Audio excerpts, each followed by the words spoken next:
ॐ भद्रं कर्णेभिः शृणुयाम देवा भद्रं पश्येम्यक्षभिर्यजत्राः स्थिरैरङ्गैस्तुष्टवाग्वंशस्तनूभिर्वशैं देवहितं यदायुः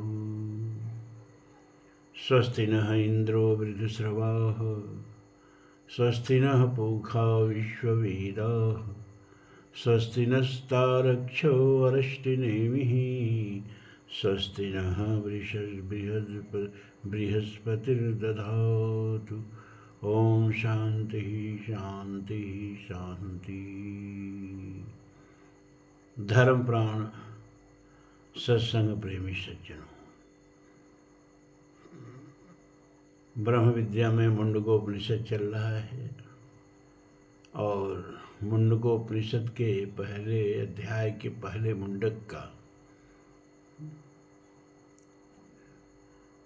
तीसरा चौथा हो चुका है। पांचवा मंत्र से शुरू करना है, लेकिन तीसरे चौथे को संक्षेप में देख लीजिए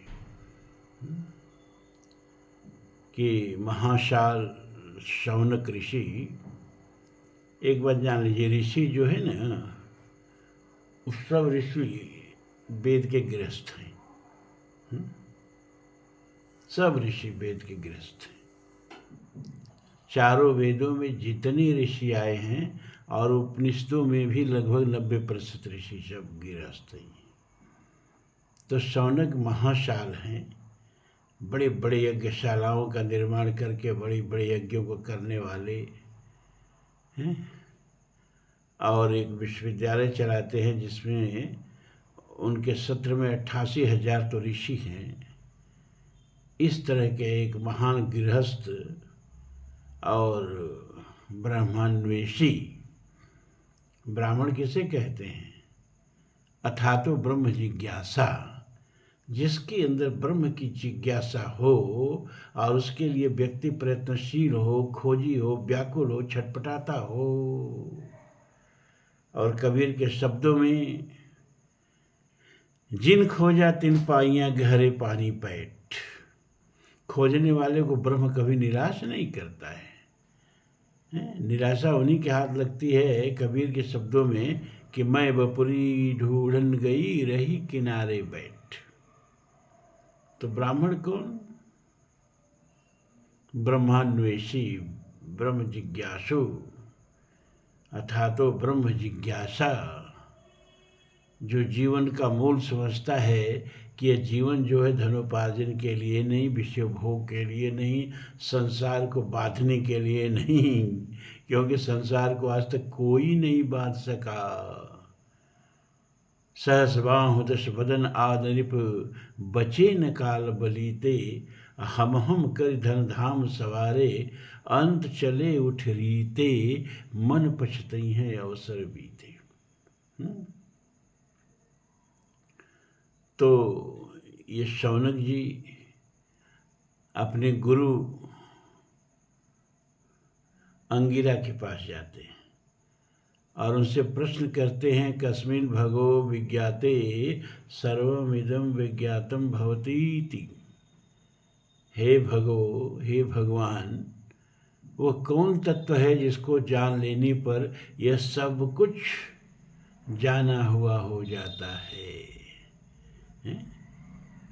इस प्रश्न के पीछे एक प्रश्न यह भी तो छिपा है कि वह कौन सा तत्व है जिसको जाने बिना सब जाना अजाना हो जाता है? बड़ा गंभीर प्रश्न है भैया। तो अंगिरा जी कहते हैं कि 2 प्रकार की विद्या होती है, परा और अपरा। प्रश्न ये है कि जब पाप से सीधा सीधा प्रश्न किया गया कि कस्मिन् भगो विज्ञाते सर्वमिदं विज्ञातम भवति इति, तो आपको उस प्रश्न का सीधे सीधे उत्तर देना चाहिए। लेकिन यहाँ सीधे सीधे गुरु उत्तर न दे करके कहते हैं कि 2 प्रकार की विद्या होती है, एक परा विद्या, एक अपरा विद्या। अब ये क्या प्रयोजन है भाई? गुरु ऐसा क्यों करता है किसी से जो पूछ रहा है उसका सटीक सही उत्तर न देकर सारी विद्याओं का वर्णन शुरू कर देता है,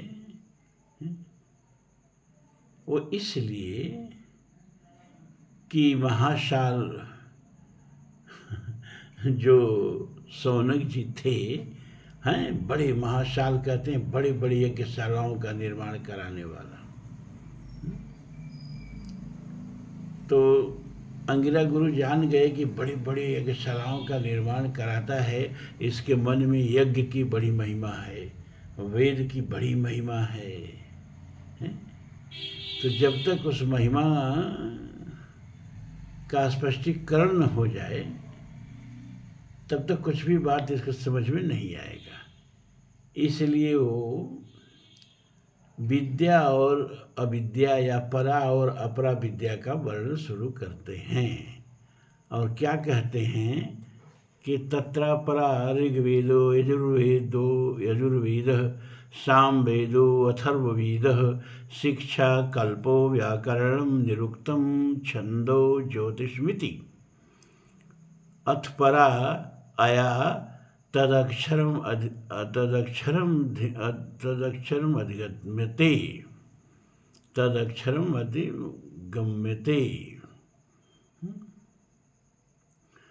तो देखो शौनक जी क्या उत्तर देते हैं कि देखो भैया, दो प्रकार की विद्या होती है, परा विद्या अपरा विद्या। अपरा विद्या क्या है? ऋग्वेद, यजुर्वेद, सामवेद, अथर्ववेद और इसके खडांग, शिक्षा, कल्प, व्याकरण, निरुक्त, छंद और ज्योतिष, ये सब अपरा विद्या है। सुन करके शौनक जी जरूर चौंके होंगे, क्योंकि आज तक तो इन्हीं सब में पारंगत थे, यही सब करते थे, बड़े बड़े यज्ञशालाओं का निर्माण करा के बड़े बड़े यज्ञ करते थे हैं, और शिक्षा, कल्प, व्याकरण, निरुक्त, छंद, ज्योतिष, इसी ज्ञान को ज्ञान समझते थे।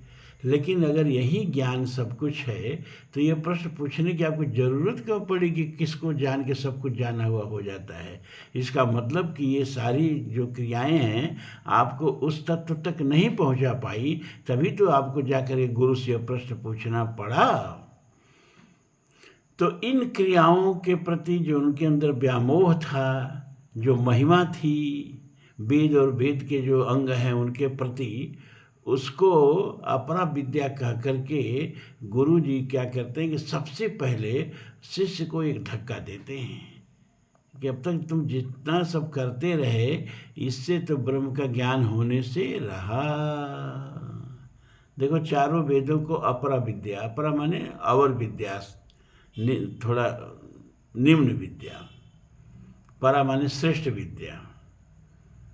तो अब तक तो हम यही जानते थे कि वेद सबसे श्रेष्ठ विद्या है। भागवत से लेकर रामायण तक सब वेद की दुहाई देते हैं, नाना पुराण निगमागम सम्मतम यद,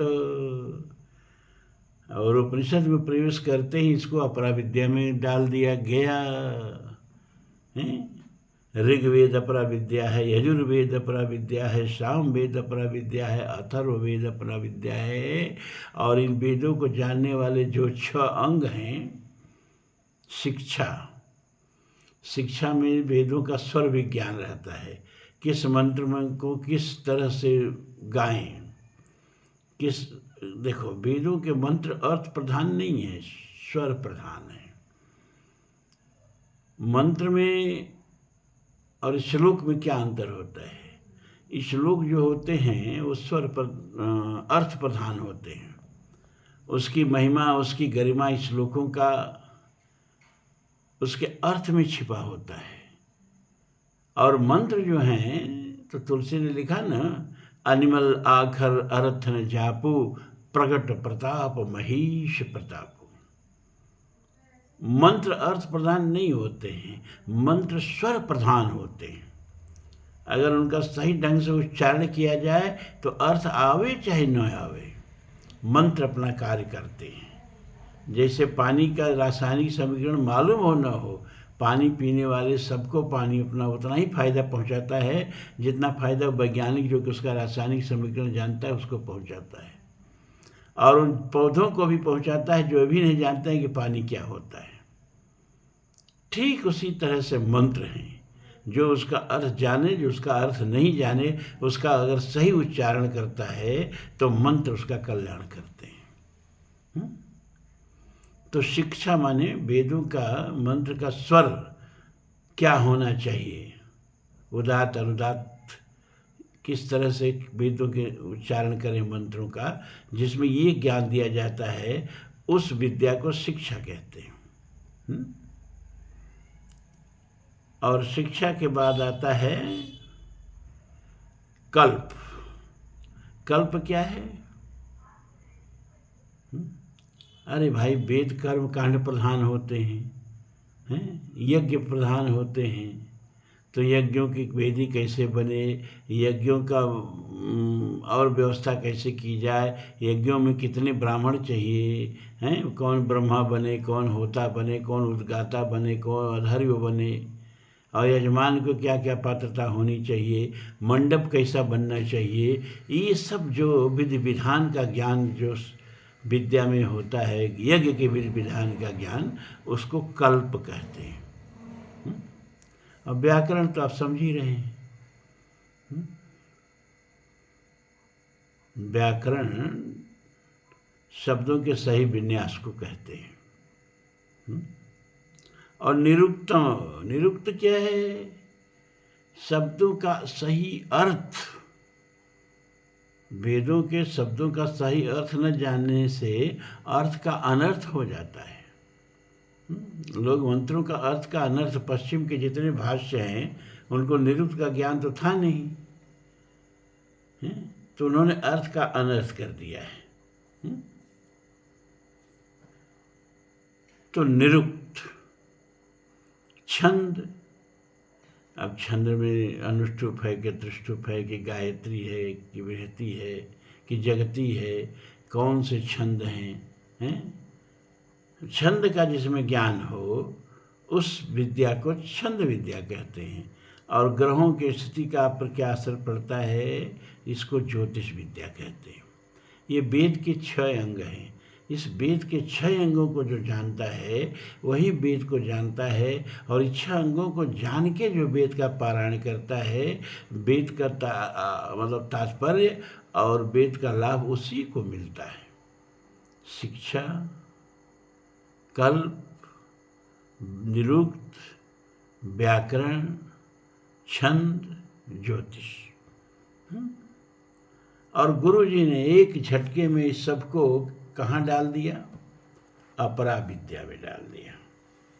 अब सौनक जी जो महायाज्ञिक थे, महाशाल को कह के परिचित किया गया, बड़ी बड़ी यज्ञशालाओं का निर्माण कराने वाले, घूम घूम करके यज्ञ कराने वाले, और उनसे बता दिया गया कि इस सब कर्मकांड से चित्त शुद्धि तो होती है। चित्त शुद्ध है न तो वस्तु उपलब्ध है, शंकराचार्य ने विवेक मणि में कहा, विवेक चूड़ामणि में। चित्त तो शुद्ध होता है, लेकिन वस्तु का ज्ञान, यथार्थ का ज्ञान, ब्रह्म तत्व का ज्ञान नहीं होता है। उसके लिए अलग विद्या है, उसको कहते हैं परा विद्या है। तो कहते हैं अथ परा अया तद अक्षर अधिगम्यते। इससे अलग, इससे ऊपर परा विद्या है, जिसको जान करके व्यक्ति जो है अधिगम्यते माने पहुंचता है कहाँ, या प्राप्त करता है किसको? अक्षर को। अक्षर माने जिसका कभी क्षरण न हो। उस अक्षर तत्व को प्राप्त करने के लिए जो विद्या है, उस विद्या को परा विद्या कहते हैं। और वह विद्या वेद से ऊपर है, वेद के खड़ांगों से ऊपर है, वेद में नहीं है।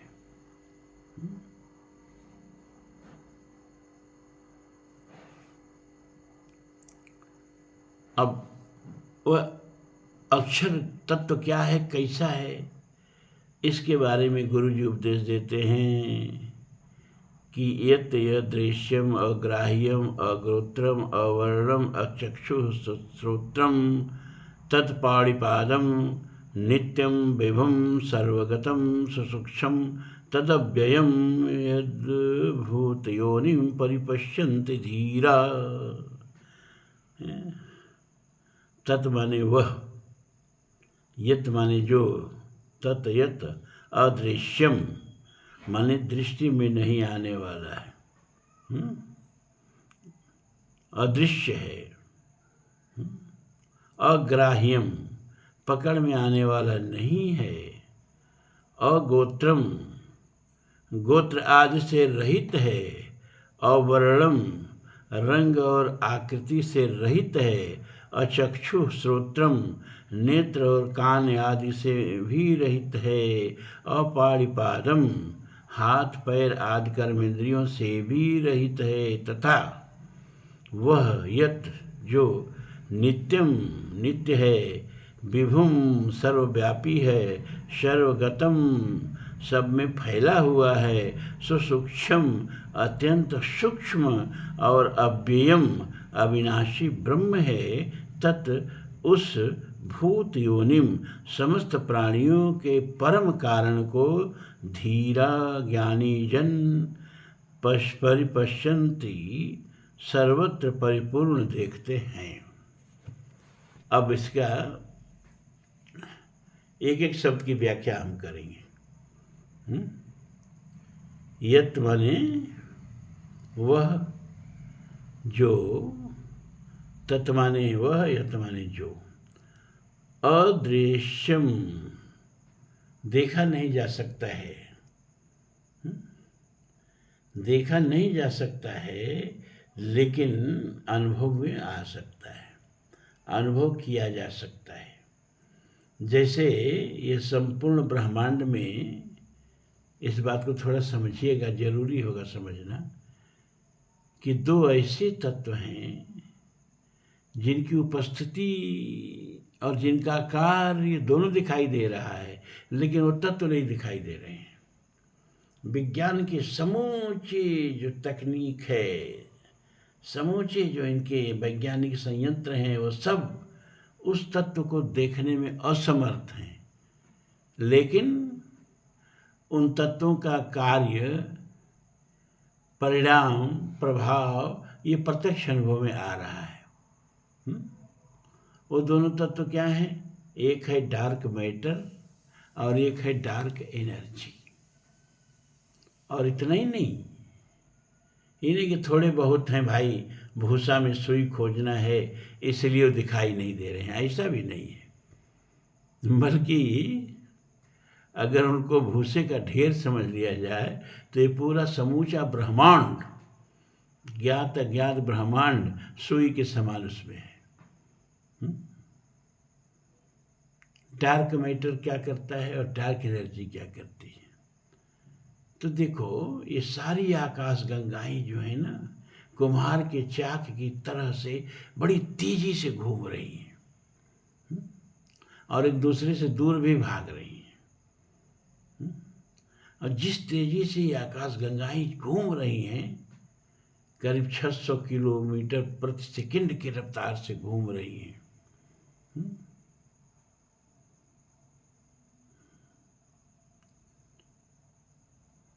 तो ये जो आकाश गंगाएं हैं ना, जैसे एक ढेला में रस्सी बांध लो और उसको अपने चारों तरफ घुमाओ, तो जब बहुत तेज घुमाओगे ना तो रस्सी टूट जाएगी और ढेला दूर फेंक जाएगा। प्रैक्टिकल करके देख लेना। एक निश्चित समय तक ही रस्सी ढेले को पकड़े रहेगी, लेकिन जैसे जैसे वेग बढ़ेगा वो रस्सी टूट जाएगी, ढेला फेंका जाएगा।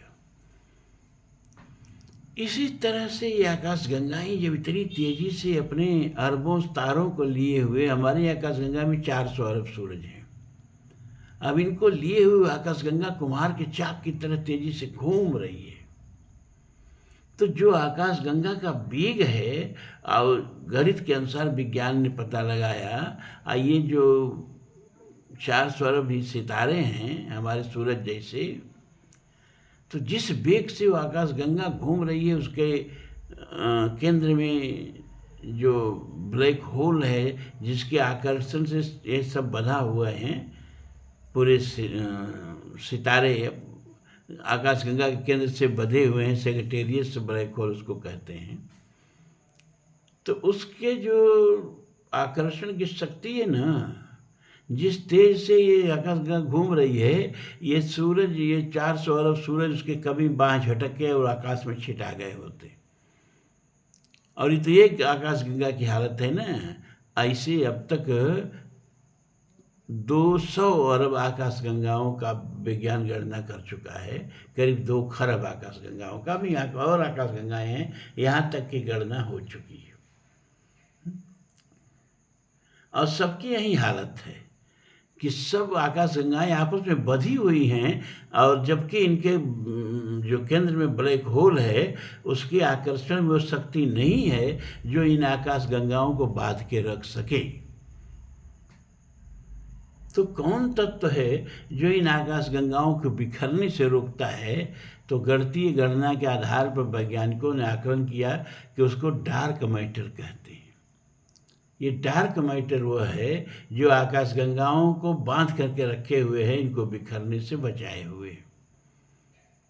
और ये पूरी ब्रह्मांड के द्रव्यमान का करीब करीब 27% है, पूरे ब्रह्मांड के द्रव्यमान का। और ये तो हो गया डार्क मैटर। और डार्क एनर्जी क्या है कि ये ब्रह्मांड जो है आज भी बड़ी तेजी से, प्रकाश की गति की तेजी से फैल रहा है। जिसे गुब्बारे को फुलाते जाओ, फूलता जाए, फूलता जाए, फूलता जाए, ऐसे ब्रह्मांड को कोई फूंक रहा है और गुब्बारे की तरह ये फूल रहा है। और इसके फैलने की गति प्रकाश से भी तेज है, प्रकाश के गति से भी तेज है, 3 लाख किलोमीटर पर सेकेंड की गति से भी तेज है। और ये आकाशगंगाएं तब एक दूसरे से दूर हटती जा रही हैं, ब्रह्मांड फैलता जा रहा है। प्रश्न ये है कि अपने बिग बैंग से, मान लीजिए उस समय सेंट्रीफ्यूगल फोर्स अब केंद्रित बल लगा और ब्रह्मांड फैला, लेकिन भाई विज्ञान के गणना के हिसाब से 13 अरब 80 करोड़ वर्ष पहले ये बिग बैंग हुआ। तो अब तक कुछ वो जो ये सेंट्रीफ्यूगल फोर्स है उसको कुछ कम होना चाहिए ना, लेकिन ये बढ़ता ही जा रहा है, एक्सेलरेट होता जा रहा है। ये आश्चर्य की बात है। तो कौन सी शक्ति है जो ब्रह्मांड को सिकुड़ने नहीं दे रही है, इसको बढ़ा रही है और उसमें त्वरण पैदा होता जा रहा है, यानी सेंट्रीफ्यूगल फोर्स बढ़ता जा रहा है। तो विज्ञान ने गणना किया कि इसको डार्क एनर्जी कहते हैं। और यह डार्क एनर्जी जो है वो पूरे ब्रह्मांड का जो एग्जिस्टेंस है, जो अस्तित्व है, उसका जो है 67-68% है। और तब बचा क्या? पदार्थ जो आँख से दिखाई दे रहे हैं। ये पूरे ब्रह्मांड के अस्तित्व का 5 या 4% है, ये विज्ञान बता रहा है। 5 या 4% में ये खरबों आकाशगंगाएं, और एक आकाशगंगा में खरबों सूरज और सब ग्रह नक्षत्र उपग्रह सब हैं। तो जो इस सृष्टि का 95% है, मतलब डार्क एनर्जी और डार्क मैटर, उसके प्रभाव को तो हम महसूस कर रहे हैं। वो हमारा कल्याण कर रहा है, इसको भी हम महसूस कर रहे हैं। हमारी स्थिति बनाने में और सहायक बनाए रखने में इसको भी महसूस कर रहे हैं, लेकिन किसी भी विधि से उसको देख नहीं सकते।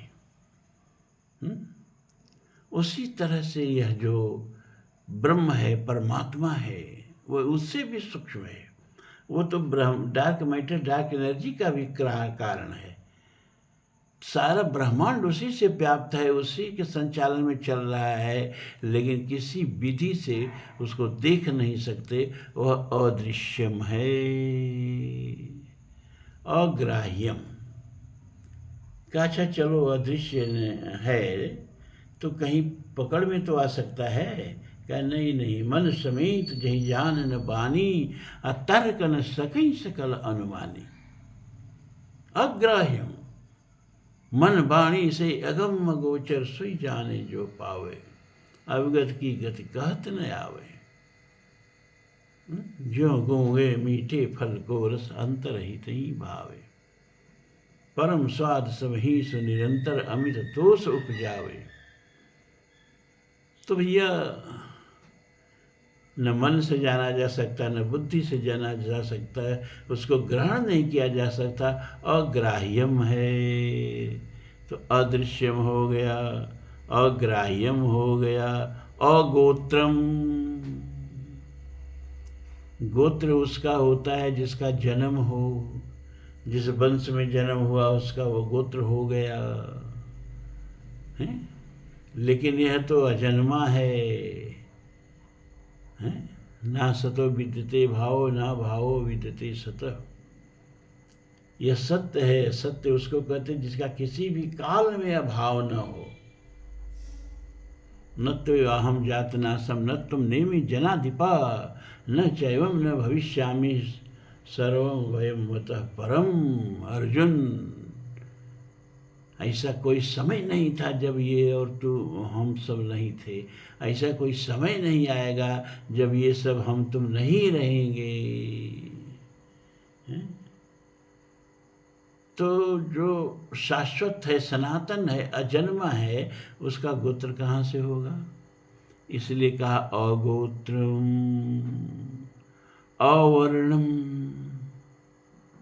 वो आकृति से रहित है भैया, रंग रूप से रहित है, हैं? रंग रूप जात जुगत बिन निरालंब मन चक्र धावे। बिन पग चलई सुनई बिनु काना, कर बिनु कर्म करई विधि नाना। आनंद रहित सकल रस भोगी, बिन वाणी वक्ता बड़ जोगी। तन बिनु परस नयन बिनु देखा, गहि घ्राण बिनु बास्य सेखा। अस सब भात अलौकिक करनी। तो कोई आकृति नहीं, कोई रंग नहीं, और जिसकी कोई आकृति न हो, जिसका कोई रंग न हो, सब आकृति उसी की होती है, सब रंग उसी का होता है। जैसे पानी है, अब पानी का क्या आकार है? जिस तरह के पात्र में रख दो वही आकार है। क्या रंग है? जिस रंग के पात्र में रख दो वही रंग है। उसी तरह परमात्मा का न कोई रूप है, न रंग है, न नाम है, न कोई गोत्र है। तो जय के हृदय जहाँ सच जस प्रीति, अप्रभुतः प्रकट तहाँ तेहि रीति। वही ईसाइयों के हृदय में गॉड है, वही मुसलमानों के हृदय में अल्लाह है, वही ईसाइयों के सिखों के हृदय में रब बन के है, और वही हम हिंदुओं के लिए ब्रह्म बन के है।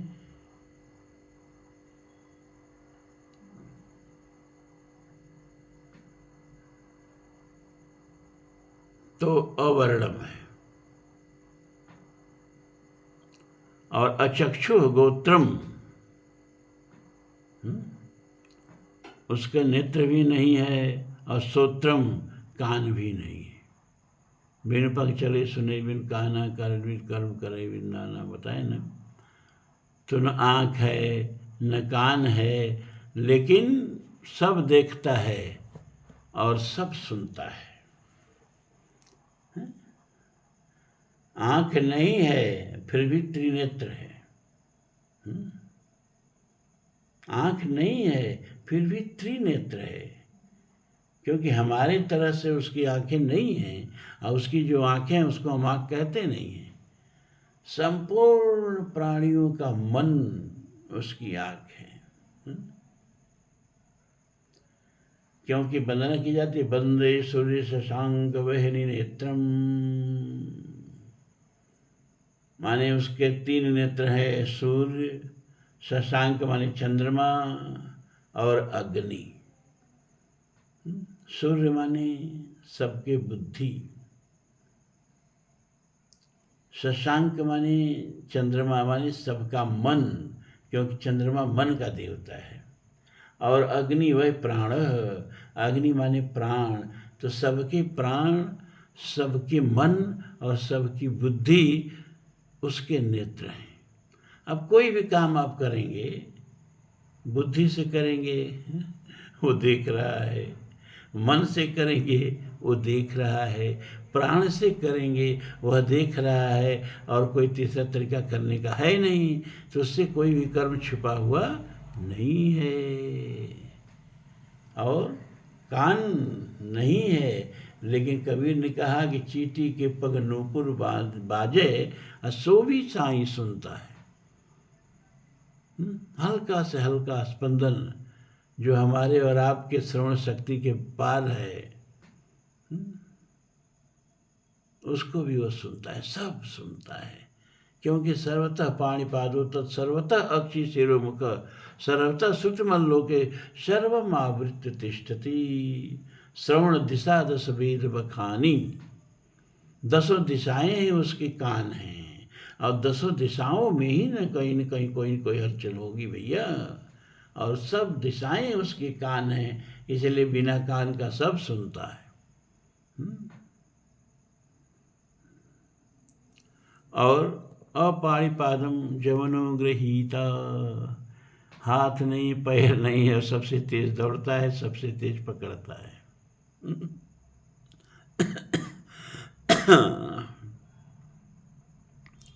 और नित्यम अजो नित्यम शाश्वतोयो पुराणम न हन्यते हन्यमाने शरीरे। नित्य है, कभी ऐसा नहीं होता है कि वो अतीत हो जाए। हमेशा हर काल उसके भीतर है, काल के भीतर वो नहीं है। विभुम माने सर्वव्यापी, तद्देजत तन्नेजत तद्दूरे तदंतुर्के तदंतुरस्य सर्वस्य तद सर्वास्य वाहित। ये सब उपनिषद का ही मंत्र बोल रहा हूँ मैं, इस उपनिषद का नहीं, दूसरे उपनिषद का। यहाँ है वहाँ है, सब जगह है, चारों तरफ से सबको आवृत किए हुए सर्व आवृत तिष्ठति सांगुलम तिष्ठति। तो सब जगह व्याप्त है, सब जगह फैला हुआ है, अत्यंत सूक्ष्म है, और अव्यय माने अविनाशी है, और भूत योनिम सभी प्राणियों का कारण है। उसका कारण कोई नहीं है, कारण रहित कृपाल, लेकिन सबका कारण वही है। और ज्ञानी जन परिपश्यन्ति, उस ब्रह्म को संपूर्ण रूप से सब जगह व्याप्त देखते हैं। ये ब्रह्म है जिसको ये अक्षर वाली विद्या से, ये कर्म कांड वाली विद्या से नहीं जाना जा सकता। ये महाशाल को, बड़े बड़े यज्ञ कर्म करने वाले, बड़ी बड़ी यज्ञशालाएँ बनवाने वाले शौनक को उनके गुरु अंगिरा जी समझा रहे हैं। अब आज आप लोगों का समय हो गया, फिर कल। ओम पूर्णमदः पूर्णमिदं पूर्णात् पूर्णमुदच्यते पूर्णस्य पूर्णमादाय पूर्णमेवावशिष्यते। सर्वे भवन्तु सुखिनः, सर्वे सन्तु निरामयाः, सर्वे भद्राणि पश्यन्तु मा कश्चित् दुःखभाग् भवेत्। असदो मा सद्गमय तमसो मा ज्योतिर्गमय मृत्योर्मा अमृतं गमय। ओम शांति शांति शांति। धर्म की जय हो, अधर्म का नाश हो, प्राणियों में सद्भावना हो, विश्व का कल्याण हो। हर हर महादेव। देखिए सब कुछ ठीक रहा, तो 16 तारीख को हमको वो सौभाग्य प्राप्त होगा प्रातःकाल के सत्संग में आप लोगों के दर्शन करने का। वैसे भविष्य के हाथ में, इसलिए कुछ भी निश्चित नहीं कहा जा सकता। इसीलिए मैंने कहा सब कुछ ठीक रहा तो आप लोगों के दर्शन का सौभाग्य 15 को डॉक्टर साहब ले जाएंगे हमको वहाँ, और 16 को सत्संग में आप लोगों के बीच में रहेंगे।